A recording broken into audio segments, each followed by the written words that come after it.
On the distant world of Zithera, the grand hall of the Galactic Council was silent except for the echo of judgment being spoken. A group of alien girls, all from noble families, stood trembling in front of the towering judges. They had attacked a small human research camp weeks ago, thinking it would bring them honor. But the attack failed. The humans had fought back bravely, and now the proud daughters of Zithera were prisoners. Among them stood Lyraya, the youngest and most defiant. Her silver skin shimmered under the cold lights, and her violet eyes burned with pride. She was a princess, the daughter of one of Zithera's ruling houses. To her, being punished by humans was the ultimate insult. She believed humans were weak, slow, and unworthy of even standing beside her. But that belief was about to be broken. The council leader announced the sentence. Instead of prison or execution, each alien girl would be sent to live under human supervision. They would work, serve, and learn from the very species they had mocked. The crowd gasped in disbelief. For Lyraya, it felt like humiliation beyond imagination.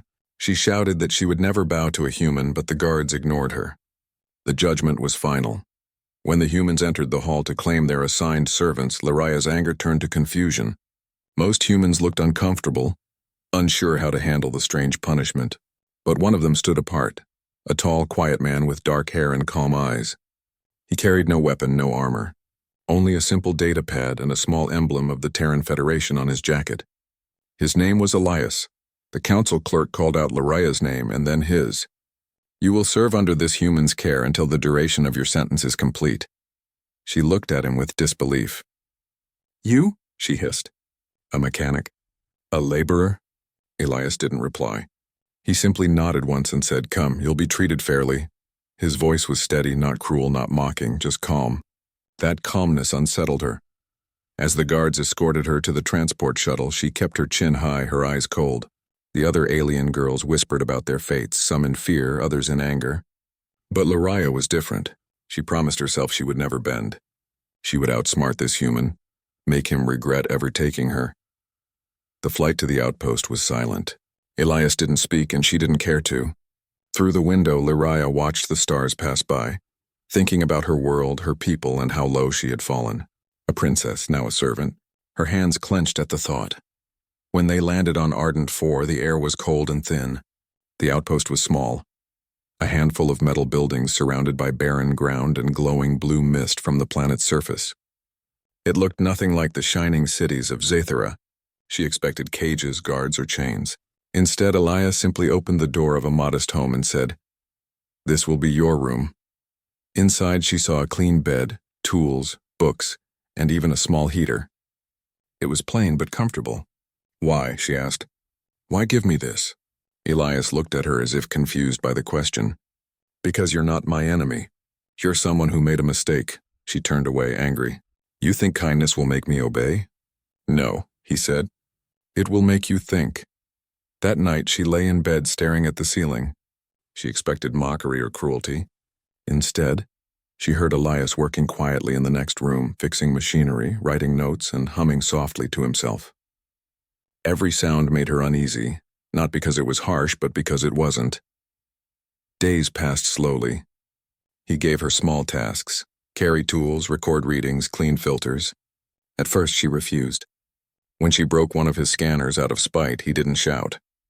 He only repaired it and said, "Be careful next time." His patience confused her. No human she had ever met acted this way. At meals, he shared food with her. Human food was plain but warm, and he never ate until she did. Sometimes he told stories of Earth, oceans, forests, and skies filled with birds. She listened, pretending not to care, but something inside her softened. The way he spoke of his world was unlike anything she knew. One evening, as the twin moons rose, Lyraya stood outside, watching the wind sweep across the barren land. She thought of home, where her people would call her a disgrace. But here, far from them, she saw something else. Elias was not weak. He was quiet, yes, but he carried strength in silence. He didn't control through fear, but through respect. When she looked back toward the small home, she saw him repairing a broken drone, his hands steady and sure. For a long time, she just watched. For the first time since her capture, she didn't feel like a prisoner. She didn't know it yet. But that was the night her punishment began to change into something else. Entirely, something that would reshape not only her pride but her heart. Days slowly turned into weeks on the quiet moon of Ardent 4. Lyra awoke each morning, expecting orders, shouting, or harsh treatment.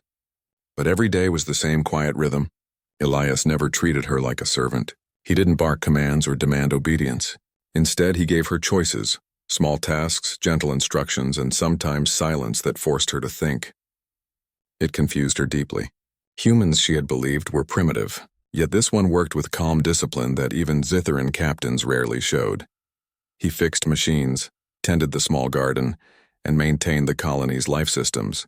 Lyra often sat watching him, pretending she didn't care. But every movement he made seemed purposeful, efficient, and without pride. When the generator failed one morning, he didn't panic. He simply said, "We fix it together," and handed her a toolkit. She almost laughed. "I am not your helper, human," she said coldly. He only replied, "Then just stand there and watch." She did. For hours he worked, sweat running down his face, his hands black with oil. When he finally restarted the generator, the base lights flickered back to life. She caught herself wanting to say something, perhaps respect, but swallowed the words. He looked up at her, smiled faintly, and said, "Now you know what patience looks like." The following days, Elias taught her small things: how to calibrate instruments, how to clean and refit damaged power conduits, how to manage oxygen levels. Lyra tried to resist, but curiosity got the better of her. She had never worked with her hands before. On Zythera, everything was done by servants or machines. Here it was different. Here, effort meant survival. One evening, a strong storm rolled across the plains. The sky turned green and red with ion flashes, and heavy winds began shaking the metal walls. The outpost alarms blared, warning of system overloads. Lyra panicked for a moment, clutching the doorway. But Elias moved quickly, shutting hatches, locking panels, and strapping equipment. "Help me with the vent seals," he shouted over the storm. Without thinking, she obeyed. Together, they sealed the cracks and secured the main power unit, before the wind could tear it apart. By the time the storm ended, both were soaked in dust and sweat. She collapsed onto the floor, exhausted. Elias handed her a bottle of water and sat across from her, breathing hard but calm. "You didn't have to help," he said quietly. She looked away. "If the base fell apart, we'd both die," he smiled. "Exactly. That's teamwork." The simple word stayed in her mind long after he said it. On Zythera, teamwork meant hierarchy. Orders flowed down. Obedience went up. But here, the human had treated her as equal in action, not as property. Later that night, when he sat at his desk repairing a damaged drone, she found herself asking softly, "Why do you treat me like this?" He didn't look up. "Because punishment shouldn't destroy. It should teach." "You think I can learn from you?" she said bitterly. "I don't think. I hope." The answer made her strangely uncomfortable. No one had ever hoped for her before, only expected or demanded. Over the next days, Elias continued his quiet lessons. He explained how humans survived harsh worlds by adapting, not dominating. He showed her pictures of Earth, vast oceans, green forests, and endless cities. Lyra stared at them in wonder. She had never imagined a species from such a beautiful planet could be called primitive.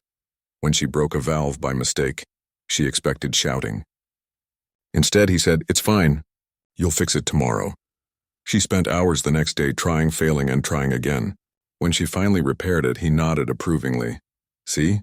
You can learn faster than most humans." His words made her strangely proud. At night, she often watched him through the half-open door.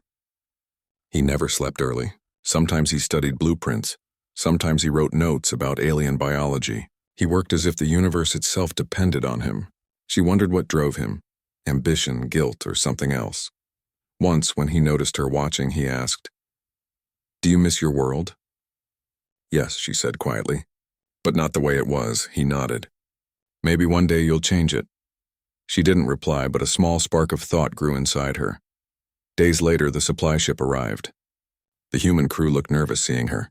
One of them whispered, "That's the alien who attacked us." Lyra froze, expecting Elias to agree or send her away. But he turned to them and said, "That's my assistant. She saved this base during the storm." The crew's faces changed. No one argued.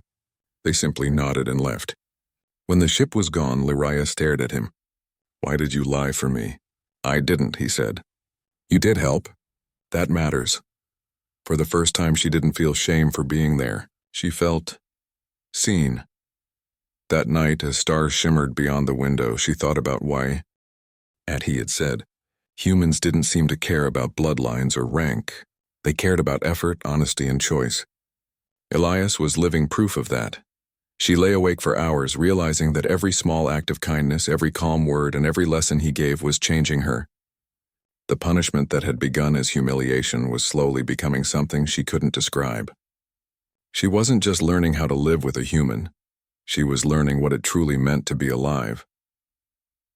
The days on Ardent 4 passed quietly, marked by the soft hum of machines and the low voice of Elias as he worked. For Lyraya, life had become a strange mix of peace and confusion. She had once been proud and untouchable, a princess who gave orders to others. Now she found herself cleaning filters, repairing cables, and helping a human fix small machines. What confused her most was that she no longer hated it. Every task she finished brought her a small feeling of satisfaction she had never known before. But pride is hard to kill. One morning, when Elias asked her to check the outer vents, she crossed her arms and said, "I am not your servant. I don't take orders." Elias simply looked at her with that calm, unreadable expression. "Then don't. But the oxygen levels will drop by night if no one does it." She frowned. "You're trying to make me feel guilty." He shook his head. "No, I'm showing you consequences." He went outside himself, carrying tools heavier than his frame should have managed. She watched from the window as the sharp wind bit against him. His jacket whipped in the storm and his hands trembled from cold. She waited for him to give up, but he didn't. He worked slowly, carefully, until the system lights turned green again. When he came back, his face was pale and his fingers stiff, but he still smiled.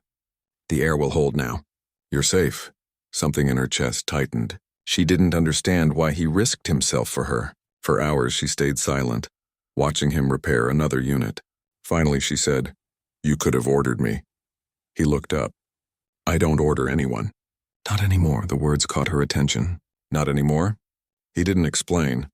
Instead, he handed her a small damaged scanner and said, "Try fixing this. It's simple if you take your time." She tried, but the small device refused to work. Wires snapped, connections sparked, and her frustration grew. She threw the tool aside and shouted, "This is pointless. You humans enjoy failure." Elias wiped his hands calmly and said, "You learn nothing from what works right away. Real growth begins when you fail." His patience made her even angrier. For the next 3 days, she ignored him completely. She cooked her own food, stayed in her room, and refused to speak. But silence has a way of speaking louder than words. One night, the power grid failed again. The lights flickered and the air filters slowed. Lyraya panicked and ran to the workshop, where she found Elias already working by the dim emergency lamp. He didn't look surprised to see her. Without a word, she joined him. This time she didn't ask for help. She remembered what he had taught her and began checking the wiring by herself. Her hands trembled, but she didn't stop. When the system finally restarted, she was covered in sweat and dust. The soft hum of the machines filled the silence again. Elias looked at her and smiled. "See? You fixed it." "I just followed what you said before," she muttered. "That's still learning," he replied for the first time. Lyraya felt a strange kind of pride, not the cold, heavy pride of her noble title, but the warm, quiet kind that comes from effort. That night she didn't hide in her room. She sat by the heater with Elias, sharing food and stories. He told her about the time he helped rebuild a colony after a meteor strike, how humans had stayed up for days to save lives, not for reward but because it was right. When he asked her about her people, she hesitated. "We are born into roles. Leaders lead. Workers serve. That is how it's always been." "And do you like that?" he asked softly. She looked down. "It's the only way we know," he nodded. "That's what everyone says until someone decides to do better." The words stayed in her heart for days. Every time she saw him working quietly, she wondered if that's what he meant. Doing better even when no one asks you to. Later that week, one of the other alien girls from the nearby camp came to visit. Her name was Sarai, and she sneered when she saw Lyraya fixing a broken pipe. "You really have fallen low, princess. Working like a human's pet?" Lyraya opened her mouth to argue but stopped. Elias simply said, "She's helping keep everyone alive." "I'd call that honor." Sarai's expression changed. She looked between them and said nothing. When she left, Lariah realized Elias hadn't defended her pride. He had defended her effort. It made her chest feel strange again, heavy but warm. That night, unable to sleep, she stepped outside. The stars stretched endlessly across the dark sky, bright and silent. For the first time, she didn't think about her lost throne or her people's judgment. She thought about the strange human inside the small outpost who worked without complaint, who spoke softly but carried a strength she couldn't measure. When she returned indoors, Elias was still awake, writing something in his datapad. She asked what he was doing. "Making notes about your progress," he said simply. "You're learning faster than I expected." "Why do you care so much?" she asked. He looked up at her, his eyes calm. "Because when people change, it gives hope that maybe the galaxy can too." She stood there for a long moment, unsure how to respond. No one had ever spoken to her that way, not as a superior or an enemy, but as an equal. When she went to bed that night, she couldn't stop thinking about him. For the first time since her punishment began, Lariah realized she didn't just respect Elias. She wanted to understand him. And somewhere deep inside, a feeling she didn't yet recognize had begun to grow, a feeling that would change everything that came next. The calm routine of Ardent 4 ended one gray morning when the base alarm suddenly began to scream. The red lights flashed across the metal walls, and the screen on the main console showed unknown ships entering the moon's orbit.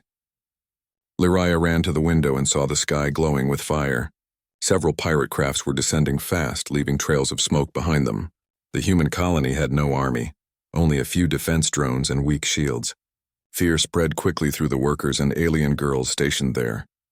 Elias stood in the control room, his face calm but his hands moving fast over the controls. "They're after the supply caches," he said. "But if we don't hold them off, they'll destroy everything." He turned to Lariah. "Go to the storage hall. Seal it from the inside." She shook her head. "You can't fight them alone." He looked at her, steady and focused. "I won't be alone. You'll help me." For the first time since she met him, there was command in his voice. Not cruel command. Real authority. The kind that came from experience. Without hesitation, she followed. They ran through the corridors as explosions shook the walls. Outside, the sky was filled with smoke. Pirates in worn armor landed their ships near the outpost. Their leader's voice echoed through the comms. "Surrender your supplies, humans, and we'll spare your lives." Elias didn't answer. Instead, he typed something quickly into the console and said, "We still have defense drones buried under the sand. But the signal relay is dead. I'll go fix it." Lariah grabbed his arm. "That's suicide. The pirates are right outside." "I know," he said quietly. "That's why I need you to cover me." Her heart pounded. She had been trained in combat once, but it had been years since she held a weapon. Still, when Elias handed her a blaster, she took it. Together they ran out into the storming dust. The wind was cold and sharp, carrying the scent of burning metal. Pirates were already advancing toward the base. Elias dropped behind a piece of wreckage and started working on the relay box. "Keep your eyes open," he said. She nodded and took position beside him, firing at shadows that moved through the mist. The ground trembled as the pirates fired back. One shot hit close to Elias, throwing dust into his face. He didn't stop. "Almost done," he shouted. Lariah fired again, her hands shaking. The sound of energy blasts echoed around them.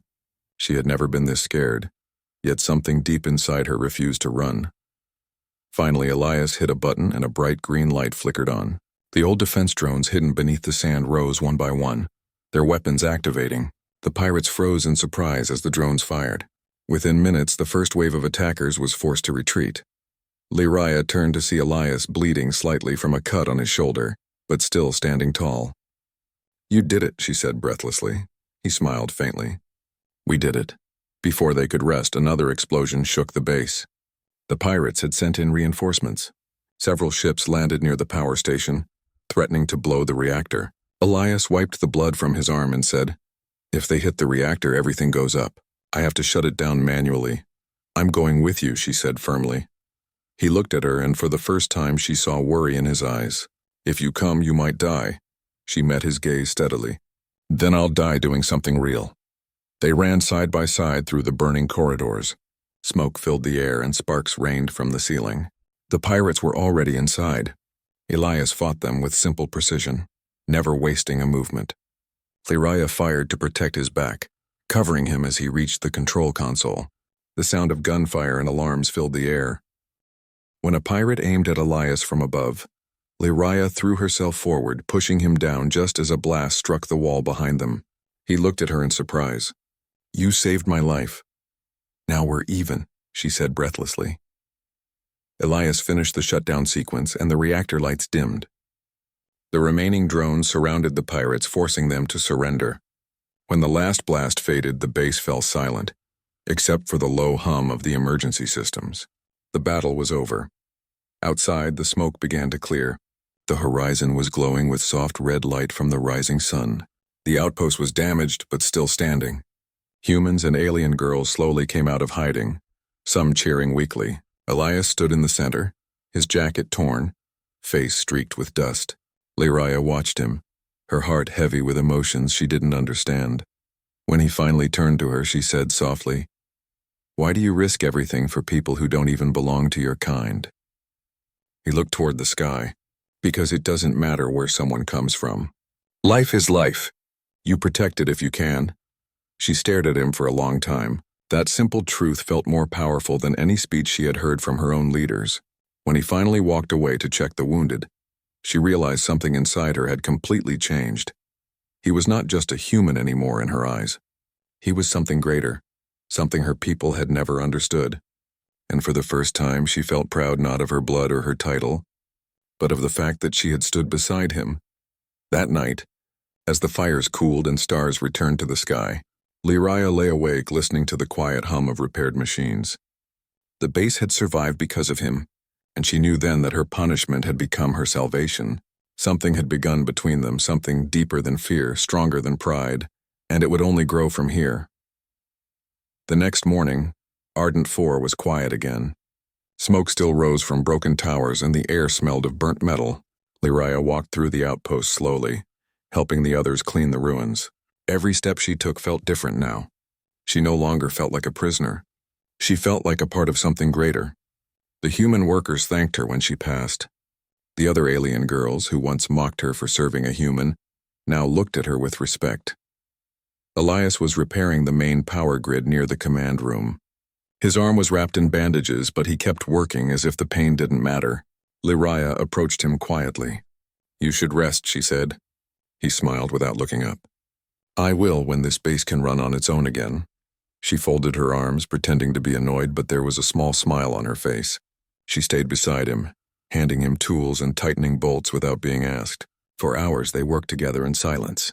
Finally, when the systems came back online and the lights returned, she said softly, "You risked your life again for all of us." He wiped the sweat from his brow and sat down, leaning against the wall. "That's what people do for each other," he said simply. "You would have done the same." She looked away. "Maybe now. But before I wouldn't have," he nodded. "Then maybe you're learning what real strength is." Her heart felt heavy, not from sadness, but from something new, something deep. She wanted to know more about him, about what kind of man could carry such calm strength. When he left to check the comm tower, she searched his workshop. It wasn't to spy. It was curiosity she couldn't control. She found an old data pad, its screen cracked but still working. When she opened it, she saw records, mission logs, medals, old photographs. Her eyes widened. Elias wasn't just a simple engineer. He was a former fleet captain of the Terran Defense Force. He had once commanded ships in the Galactic War. The documents showed missions where he had rescued colonies, negotiated peace treaties, and led humans and aliens alike through impossible odds. Then one note caught her eye. Resigned after political conflict. Exiled by choice. She stood there for a long time, staring at the words. He had walked away from power, from fame, and chosen this quiet life on a forgotten moon. She couldn't understand it. When he returned, she asked him, "Why didn't you tell me who you really are?" Elias looked at her calmly. "Would it have changed how you saw me?" She hesitated. "Yes, maybe. That's why I didn't," he said softly. "Titles make people obey, not respect. I'd rather earn the second one." His words hit her harder than any command ever could. For the first time in her life, Liraya understood humility. Not as weakness, but as strength that didn't need to be shouted. Over the next days, the survivors rebuilt. Humans and aliens worked side by side under Elias's quiet leadership. Liraya became his shadow, learning everything she could: how to repair systems, how to read human schematics, how to ration supplies. The other alien girls began following her example too. She was no longer their princess, but their bridge to the humans. One evening, as the sky burned gold with sunset, she sat outside with Elias. The silence between them was peaceful. "Do you ever miss your old life?" she asked. He looked up at the stars. "Sometimes. But peace isn't found in medals or rank. It's found when you look around and realize people are safe." She nodded slowly. "I used to think power meant control. Now I think it means care." He smiled faintly. "That's a better definition." She wanted to say more, to tell him what she was feeling, but the words wouldn't come. Instead, she said quietly, "You changed me, Elias." He looked at her, his eyes kind. "No, you changed yourself. I just gave you space to see who you could be." That night, as she lay in her room, she couldn't stop thinking about him. The way he spoke. The way he never raised his voice. The way he looked at her like she was more than her past mistakes. Every thought made her chest feel warmer. She realized she didn't just admire him, she trusted him completely. A few days later, a message arrived from the Galactic Council. The communication officer handed the datapad to Elias. "It's an official order," he said. Elias read it quietly, then handed it to Liraya. Her hands trembled as she read the words. The council had cleared the alien girls of their punishment. They were free to return home. The news spread quickly through the outpost. Some of the alien girls cheered, laughing and crying with joy. But Liraya didn't. She just stood there staring at the message. Freedom. The word didn't feel as bright as she expected. Elias noticed her silence. "You should be happy," he said gently. "You're free now." She looked at him, her voice barely a whisper. "Free to go back to a world that will never understand what I've learned here?" He didn't answer. He only nodded once and said, "Then maybe your task is to teach them." That night, the celebration echoed through the outpost. Music played, laughter filled the air, and humans and aliens danced together under the stars. Lyria watched it all from a distance, her thoughts heavy. She remembered the day she had first arrived, angry, proud, full of hate.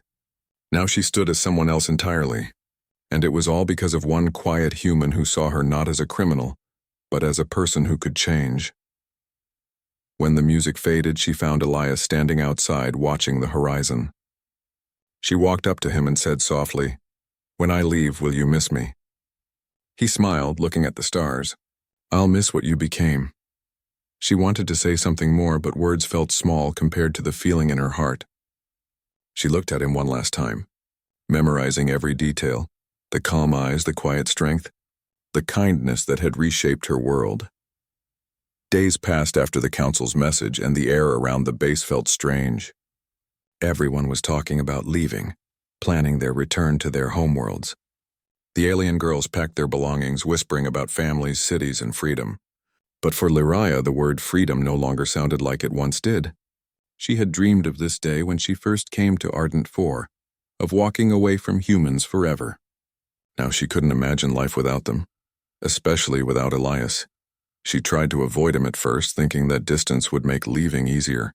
But every corner of the outpost reminded her of him: the workshop, the garden, the observation deck where they watched stars together.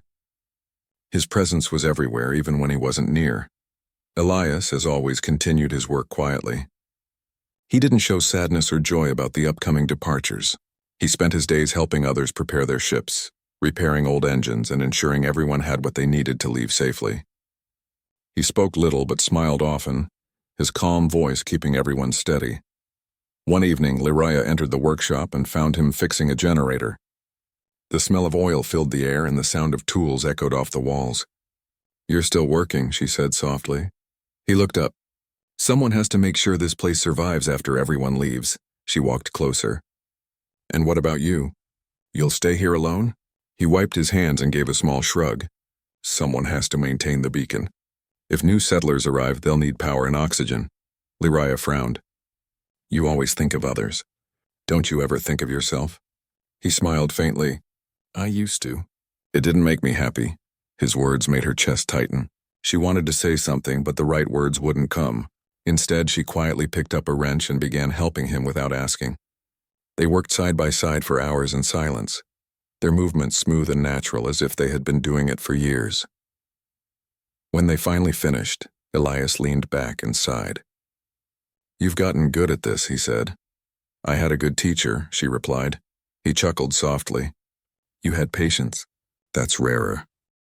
The next day, the alien girls gathered in the main hall. Their transport ships were ready. The council's representative appeared on the holoscreen, thanking the humans for their cooperation and welcoming the alien girls back to the Empire. Everyone clapped, but Lyria didn't move. Her heart pounded as she looked at Elias across the room. He smiled at her gently, but there was something sad in his eyes. After the meeting ended, she found him outside near the landing platform. The wind carried dust across the ground, and the sun was beginning to set. The sky was painted in deep red and orange light. "You won't come to see us off?" she asked quietly. "I don't like goodbyes," he said. "They always sound too final." Lyria stepped closer. "I thought you believed in facing everything." He smiled. "I do, but not everything needs to be faced with words." She looked at him for a long moment, memorizing the lines of his face. "You changed me, Elias," she said softly. "Before you, I believed strength meant control. Now I know it means kindness." He met her gaze. "And you changed me too. You reminded me that people can still surprise me." For a moment, neither spoke. The wind whispered around them and the light dimmed slowly. She wanted to say she didn't want to leave, that she couldn't imagine life away from him. But before she could, the sound of the departing ships echoed through the air. It was time. She turned to go, but his voice stopped her. "Lyria," he said quietly, "whatever you do next, don't forget this place. Not because of me, but because of who you became here." She nodded, her throat tight. "I'll never forget." Then she walked away before her tears could fall. That night, the outpost felt empty. Most of the alien girls had left, and only a few humans remained. Lyria sat inside her ship, staring out the window as the engines hummed. She could see Elias standing outside, a lone figure against the dusty ground. As the ship lifted off, he raised his hand in a simple goodbye. She pressed her palm against the glass, whispering, "Goodbye, human." The journey back to Scythera felt longer than she expected. Her people welcomed her as a hero who had survived hard human punishment, but she no longer felt proud of that title. She looked at her city, the shining towers, the cold order, and felt no joy. The laughter and arrogance that once filled her life now sounded empty.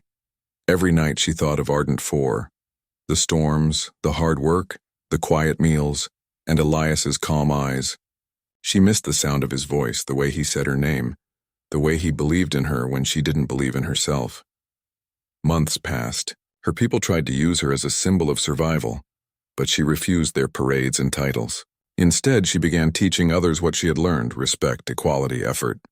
She told stories of humans who built peace through patience, not power. Many laughed at her, but some listened. And slowly change began to take root. One night, as she stood on the balcony overlooking her world, she whispered, "You were right, Elias. Power isn't control, it's care." But deep inside, she knew something else too. Her story with the quiet human wasn't over. The galaxy was vast, and fate had a way of bringing people back together when their lessons weren't yet complete. She looked up at the stars and smiled softly, wondering if somewhere on a quiet moon, Elias was looking at the same sky and thinking of her too. Months turned into a year after Lyria returned to her homeworld.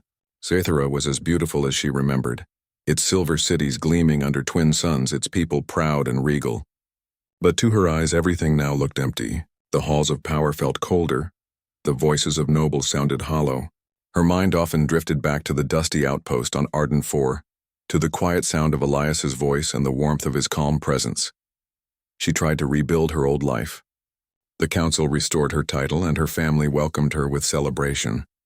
Yet when they spoke about humans as lesser creatures, she felt anger rise inside her. "You do not know them," she said one day during a meeting. "Humans are not weak. They are the reason we still have peace today." The room fell silent. Some stared at her as if she had gone mad. Others whispered that the humans had changed her. They were right. She had changed. Instead of joining the Royal Council, Lyria began teaching at an academy, where she spoke to young cadets about unity and compassion. She told them stories of the human engineer who taught her humility, who protected both alien and human lives without expecting anything in return. At first, few listened, but slowly more students began to come. They asked questions about Earth, about Elias, about how humans lived. Something new began to grow among them, a small hope that the galaxy could be more than just divided empires. One night, as Lyria looked out from her balcony, the stars seemed brighter than usual. Her communicator beeped softly. She opened it and a small hologram flickered to life. It was a distress signal from Ardent 4. The message was old and broken, but one phrase repeated clearly. Outpost under attack. Evacuation in progress. Need assistance. Her heart froze. Elias. Without hesitation, she contacted the council. We have to send help, she said urgently. But the officials refused. The moon is not our concern, they said. It is outside our territory. Lyria didn't wait for permission. She gathered a few of her former students, young pilots and engineers who believed in her, and stole a small cruiser. We're going to Ardent 4, she said. The journey through space took several days. Each hour felt heavier than the last. When they finally dropped out of hyperspace, the sight before them made everyone gasp. The once quiet moon was burning. Smoke rose from the surface and debris floated in orbit. Pirate ships circled the ruins like vultures. Lyria's hands clenched the controls. Prepare the landing craft, she ordered. We're going in. The surface was a wasteland of twisted metal and ash. The outpost she had once called home was nearly gone. But near the collapsed workshop she found signs of life. Footprints, supplies, and the old Terran flag still standing, half torn but upright. A small group of survivors appeared from behind the rubble. Among them, limping and covered in dust, was Elias. When he saw her, he froze. For a long moment, neither spoke. Then she ran to him and caught his hand. You're alive, she whispered. He smiled faintly. You came back. I heard the signal, she said. I couldn't stay away. He looked around at the destroyed base and nodded. The pirates returned. We held as long as we could. Most of the civilians escaped. I stayed to make sure the beacon kept running. You would have died here alone, she said, her voice trembling. I was ready for that, he answered softly, but I'm glad you weren't. Together they helped the survivors onto her ship.